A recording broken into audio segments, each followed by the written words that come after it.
4-year-old nonverbal autistic child has never eaten any type of meat or eggs in any way, shape, or form, only carbs. I've tried it all. What can we do? Yeah, that's very difficult. It's,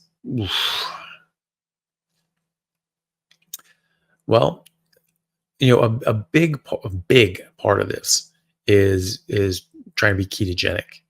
And that can help in a number of ways. One of the most important ways is it gets ketones up to the brain, which is your brain's optimal primary fuel source.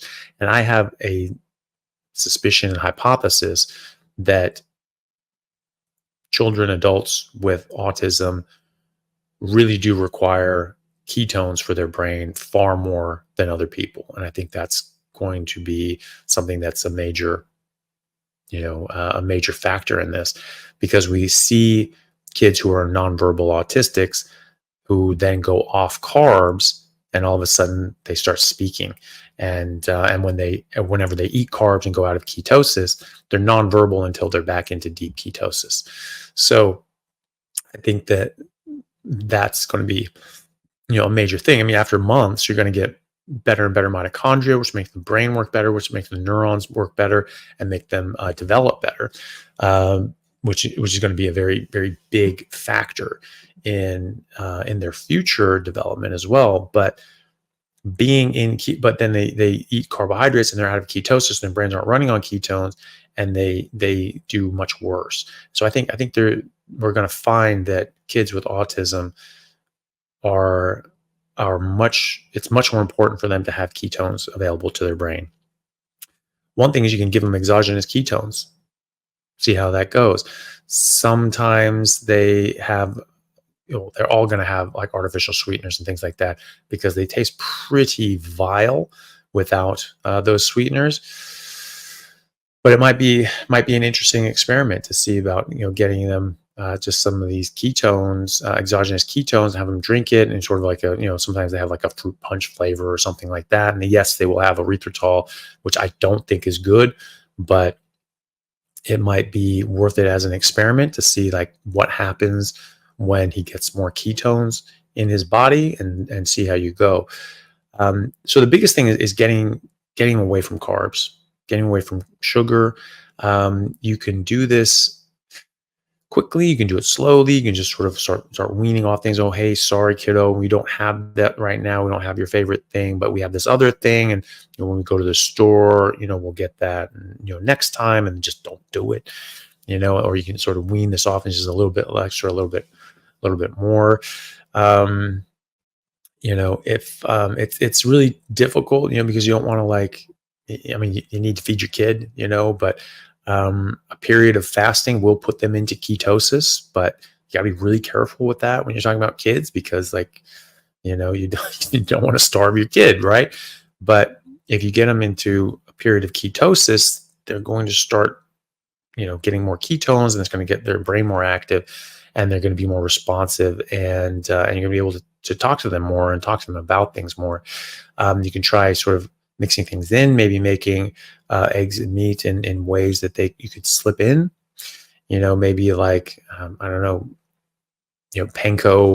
pork panko, with the crushed up pork rinds. You can buy them crushed up already, that and bread over, chicken fingers, fish sticks, things like that, or some sort of breaded meat, see if they can get them to do that with some sort of, bacon mayonnaise. So it's not seed oils and things like that, which are just toxic for little brains and big brains.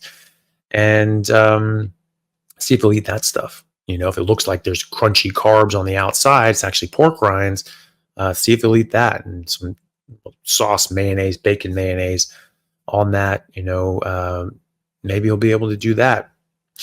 And then start weaning out the carbohydrates. You could try exogenous ketones to see if that does something, but it might take, some days and days before things build up, and, months and months for the mitochondria to start recovering, the neurons to start forming differently and running more capably.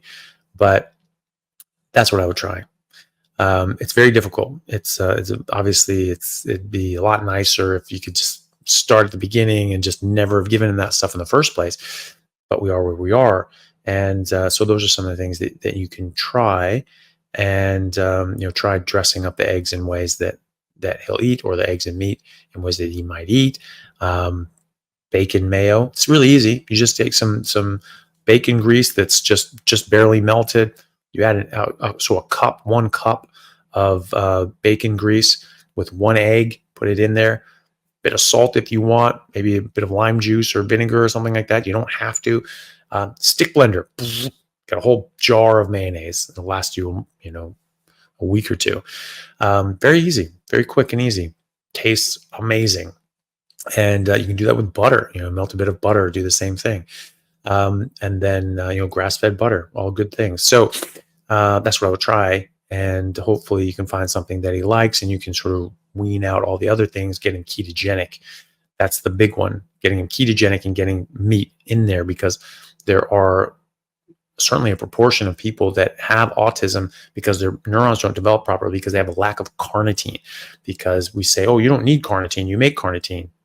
Only 70% of people make enough carnitine. Fully 1/3 of the planet does not make enough carnitine. They have to get it from their food, and they're not, because we're eating less and less meat. And so if you're not getting any meat and you're not getting any carnitine from your food, you're in trouble. Raw milk, at least there's something in there. There's animal nutrients, whole raw milk, things like that. I mean, it's not ketogenic, but if you're not ketogenic anyway, maybe just getting some nutrients. But I mean, there is carnitine in milk, but it's not all that much. Like, you need, like, red meat is the best form of carnitine, and really being ketogenic is the key, because not all forms of autism are from a carnitine deficiency.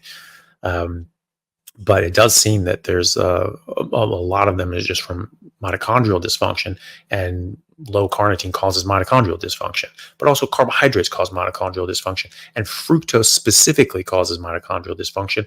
High insulin causes mitochondrial dysfunction.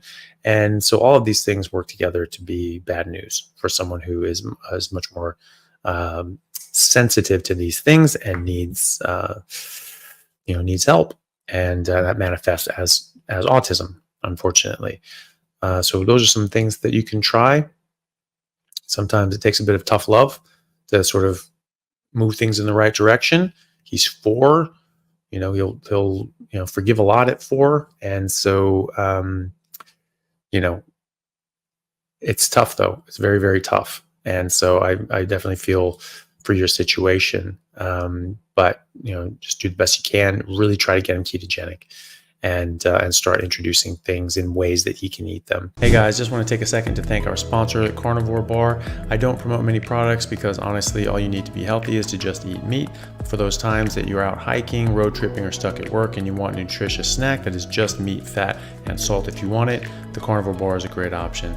So I like this product not because it's just pure meat, but also because I want the carnivore market to thrive as well. And the more we support meat-only products, the more meat-only products there will be available in the mainstream. So if this sounds like something you'd like to get behind, check it out using my discount code Anthony to get 10% off, which also applies to subscriptions, giving you 25% off total. All right, thanks guys. I've actually seen people that were very, very finicky, autistic kids that were very finicky about eating meat and things like that.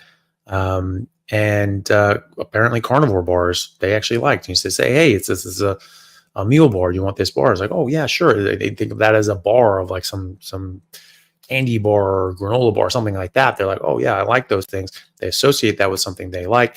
They eat the carnivore bar and they like it. And so I have seen that too. So maybe try something like that. Some meat that's doesn't look like meat, doesn't taste or feel or have the tactile sensation that you get in meat, but has meat and a lot of fat, and good healthy fat for the brain, because the brain is made out of animal fat, DHA, EPA, ketones, cholesterol. The brain has to have that, especially as a 4-year-old. So good luck with that. Hopefully you can find something that works for you guys, and let me know how that goes. Plant Sparing Carnivore, thank you for the super chat. Hi, Dr. Chaffee. Your thoughts on naysayers' copper deficiency theory on a carnivore diet? Is it as bad as Mercola's calcium deficiency theory on a carnivore diet? Thank you for all you do. I haven't actually heard the copper deficiency theory. There's a lot of all sort of nonsense. Well, look, I've been doing this for 7 years. I don't have any copper deficiencies. The Inuit have been doing it for millennia. They don't have any copper deficiencies. Humans have been doing this for millions of years without copper deficiencies. In fact, if you eat a lot of beef liver, you can get copper toxicity. So if you're worried about your copper or you have low copper, have some more liver. Beef liver in particular has a lot of copper in it, or usually does anyway. But you can always test copper, and if you're low on copper, which you don't need much of because it's copper, then eat some more beef liver, you'll be fine. And it could just very well be that you don't have any sort of copper deficiency at all. Calcium deficiencies, I mean, come on, like 70% of the animals are carnivores. They eat meat. They don't chew up a bunch of bones. But where do those bones come from? Where did the calcium in those bones come from? Because a lot of times they're eating animals that ate other animals that ate other animals. It's like they ate some grass. And how much calcium is in grass? Well, it's enough to make bones in cows and the meat in milk in cows. And there's enough calcium in the meat of animals, big animals eating grass, to make the bones in lions that then make milk for their babies to grow bones. But then they're weaned as infants onto meat, and then they eat meat the rest of their lives. And that's when most of the long bone growth happens, is when they're just eating meat. So of course there's calcium in meat. Your body just works differently when you're eating different things. You don't have all the oxalates and phytates and all these other sorts of things that block out and disrupt your absorption of calcium. So you need less calcium, and you're also not screwing up your metabolism, and you're not screwing up how your body and your osteoclasts and osteoblasts work in your bones. And so your body just gets on with it. As we've been eating meat forever. Of course, there's going to be everything you need in the proportion that you need it, as long as you're eating healthy meat and a bit of organs every now and then. That's but not out of proportion. You don't need more organs than the animal had. Like if you have take down a buffalo, that's enough meat to feed you, the individual, for 2 years or more.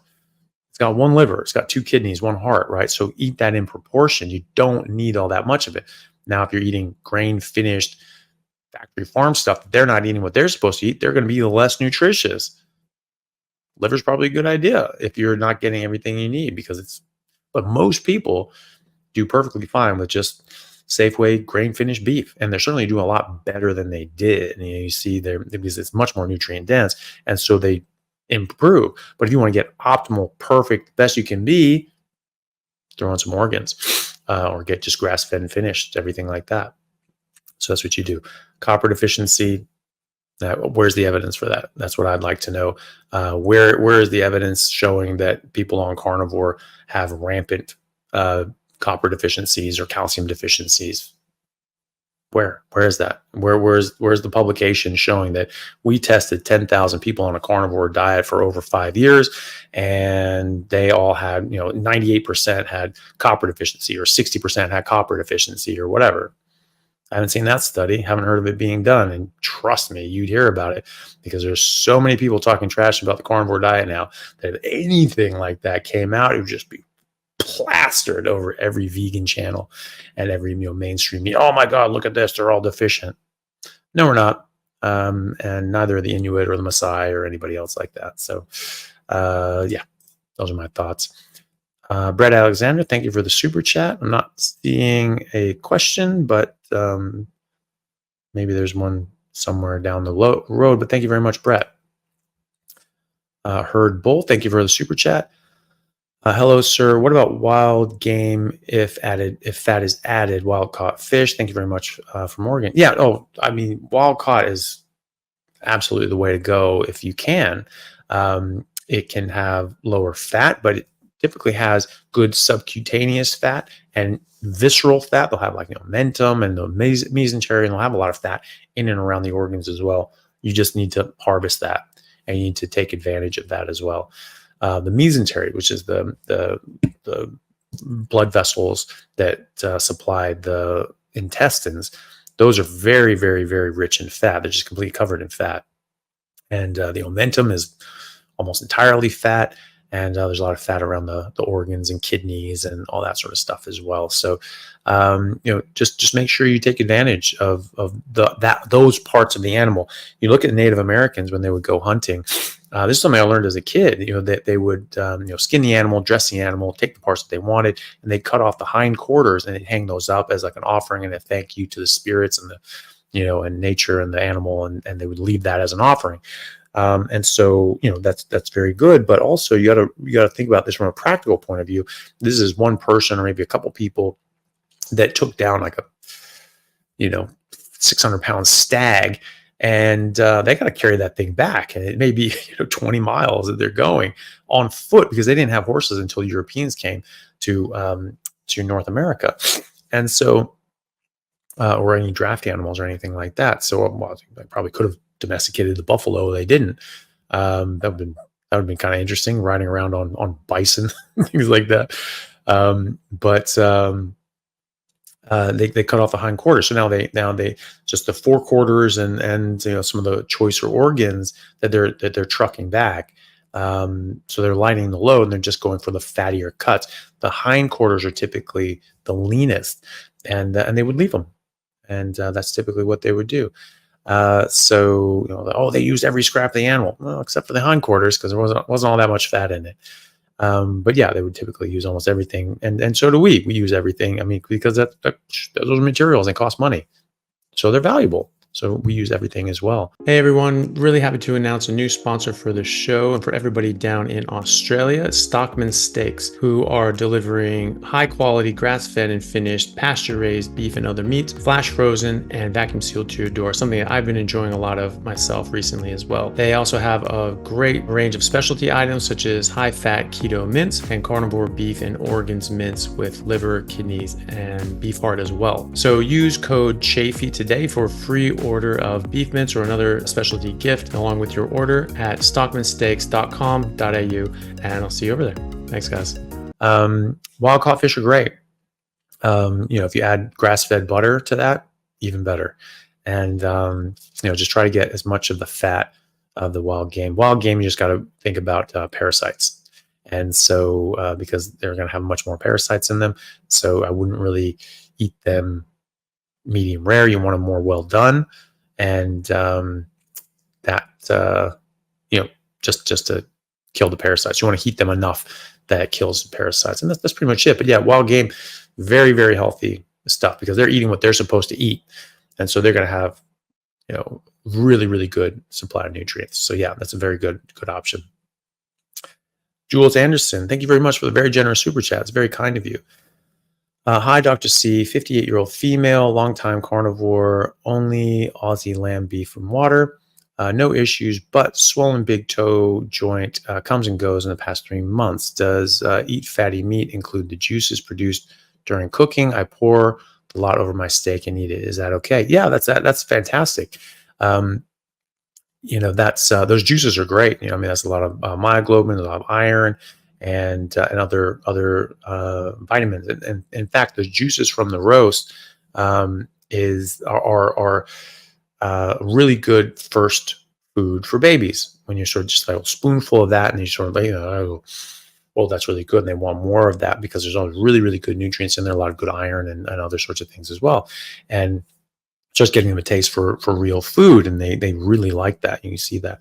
So that was traditionally what you would give a baby with their first food, their first taste of real food would be the juice from the roast. That's what my great grandfather said. Who was, I think, still to date the youngest ever graduate from Columbia Medical School. He was 20 years old. That was back in the late 1800s, 1890s. And he had the 13th medical license that California ever gave out. That's what he did. And that's what he told my mom was the best thing to do for babies, for new babies. You give them the juice from the roast. And so you can definitely do that for you. It's all very good for you. Swollen big toe comes and goes after 3 months. The thing is that that can come for a lot of different reasons. The first thing you sort of think about, is it gout? Well, just remember there's 5 different causes of gout. 4 are now called pseudo gout. 1 is uric acid. 1 is oxalates. And there are 3 others on top of all that. So there are other sorts of things. So, you have a bit of oxalate dumping. Can that cause gout? Yeah. The only way to tell what the cause is by sticking a big old needle in that little inflamed joint. No one ever does that because it's very painful. So they just go, look, we're just going to assume it's uric acid and give you colchicine. May or may not be, probably not in this case. But otherwise, if it's not causing you too much of a problem, I wouldn't worry about it. If it is something like that, it typically just goes away eventually and doesn't come back. If you've hurt yourself, there's some other things going on, then see a doctor and try to sort that out. But hopefully, it's not causing you too much of a problem. But the treatment for gout in the 1800s was red meat and water diet, and nothing else. So you're doing right, and so you're doing a great job. And yeah, eat pour the juices on and enjoy. Those are great. The thing is that a lot of those things, you're talking about the spaghetti. There's going to be grains. There's going to be carbs. There's squash. Was it ripe? What kind of squash was it? Is it going to be sweeter squash? Is it going to be more bitter squash? Bitter squash is going to have more toxins in it. How did you prepare it? Things like that. Homemade tomato sauce. How did you make the tomatoes? Were they vine ripened tomatoes? Did you take the skins off?